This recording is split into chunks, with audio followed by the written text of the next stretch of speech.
Who then is Samuel Taylor Coleridge? He lived from 1772 to 1834. We're looking at his work called Kubla Khan. Samuel Taylor Coleridge is, with William Wordsworth, the co-author of a key romantic book of poems called Lyrical Ballads, 1798, first edition, 1800, 1801, second edition. This was one of the first collections of poems that strayed from the more formal poetic diction of the neoclassical period.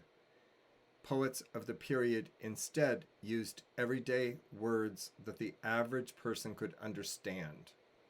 This also aided in expressing human emotion. Wordsworth wrote much about nature, which he felt could provide a source of mental cleanliness and spiritual understanding. Conversational poetry was the literary genre most commonly used by Samuel Taylor Coleridge, who wrote a series of poems following the genre structure of conversational verse and examining higher ideas of nature, man, and morality.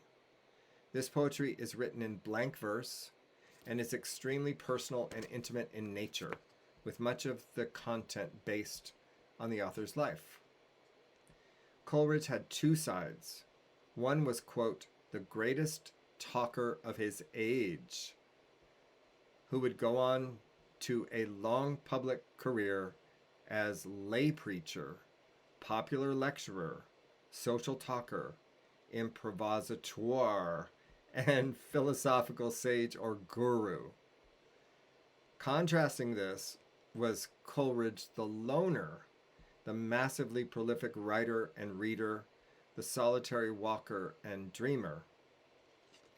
In 1789, Coleridge wrote his first substantial poem, and it was called The Fall of the Bastille, making a direct connection between the French uprising on July 14, 1789, and the English Romantic poets. Coleridge included the supernatural and the dream life prominently in his poems. He also wrote frequently in fragments. This may have been due to his addiction to a form of opium that was not only legal during his lifetime, but was frequently prescribed for the pains of daily life, such as childbirth, migraine headaches, and the like. This was called laudanum. One of his three major poems, only one is complete, The Rime of the Ancient Mariner from 1798.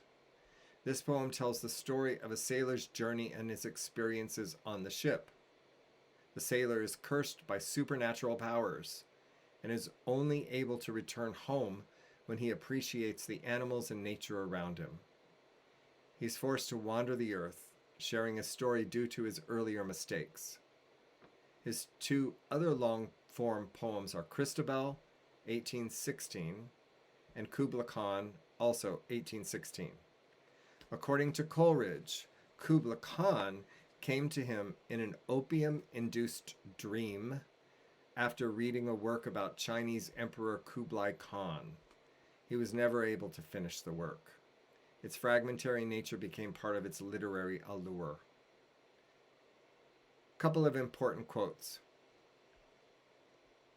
A poem is that species of composition, Coleridge said, which is opposed to works of science by proposing for its immediate object pleasure, not truth, and from all other species having this object in common with it, it is discriminated by proposing to itself such delight from the whole as is compatible with a distinct gratification from each component part. Another quote from Coleridge, everything has a life of its own, and that we are all one life. So he was a Unitarian. He believed in the unification of all things. So we might see some of that in the poem Kubla Khan. Thank you for listening.